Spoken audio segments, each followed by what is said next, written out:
Think about the last time you got bad news and immediately started cleaning your kitchen, scrubbing a counter that didn't need scrubbing. Now rewind 40,000 years. Cold ground, ash still warm, a woman kneels beside a small body wrapped in hide. She isn't crying, not yet. Her hands move in a pattern. Touch the chest, touch the forehead, touch the chest again. Repetition instead of collapse. We picture grief today as loud, theatrical sobbing, the movie version. But for 99.9% of human history, it looked like motion, routine, counting. The body was working overtime, while the mind was stuck buffering. So here's the uncomfortable question this video is built on. What if healthy grieving is totally backwards? We're covering 3 things: ancient rituals, the neuroscience showing numbness is actually a high-stress phase, and why the famous 5 stages might be psychology's most damaging export. Let's start in Sunghir, Russia. 2 children buried head-to-head, covered in thousands of ivory beads. Each bead took an hour to carve. Dr. Paul Pettit concluded the labor was the grieving, not a separate act. The hands needed something to do, while the software of the mind rebooted.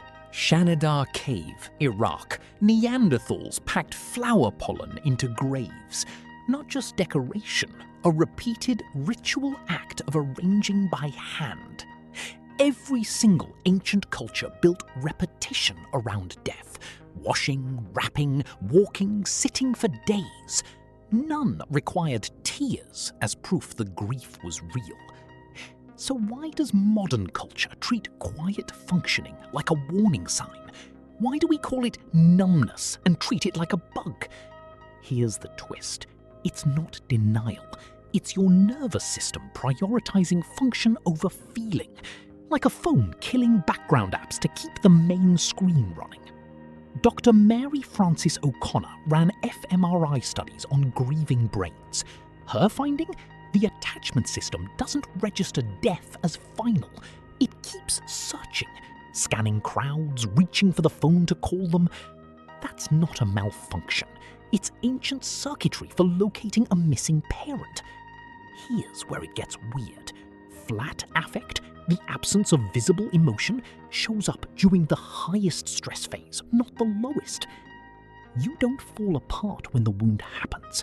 You fall apart later, when it's finally safe. The numbness is survival mode, not a personality flaw. So what killed this ancient model and gave us the movie script version of grief? 1969. Elizabeth Kübler-Ross published On Death and Dying with her 5 stages: denial, anger, bargaining, depression, acceptance. But here's the catch. She interviewed terminally ill patients facing their own death, not the bereaved left behind. That distinction got lost immediately. Talk shows simplified it, self-help books turned it into a checklist.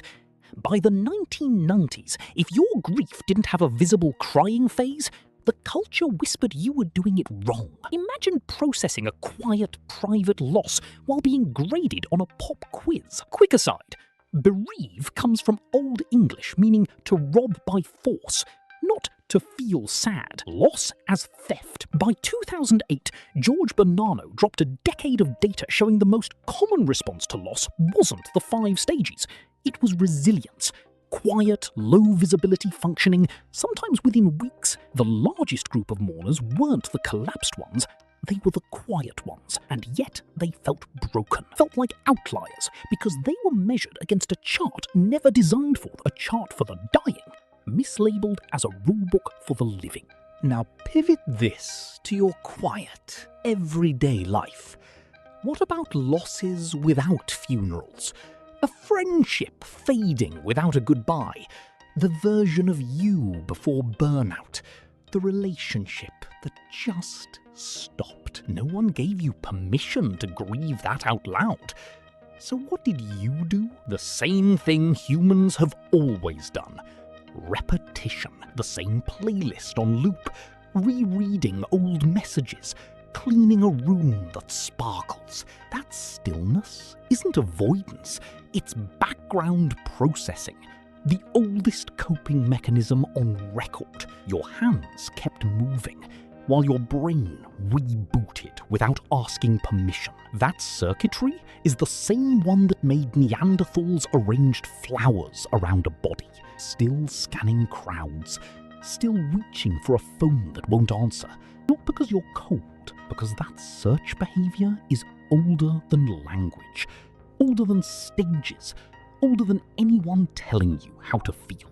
For most of history, no one expected tears. They expected hands to keep moving. The 5 stages were never wrong. They were just one small sample, mistaken for a universal law. So if you've been functioning quietly, without the breakdown you were told to expect, that's not the absence of grief. It's the oldest form of it. Cold ground, a pattern of hands. Touch the chest, touch the forehead, touch the chest again. Just repetition, holding the shape of someone who is still quietly here.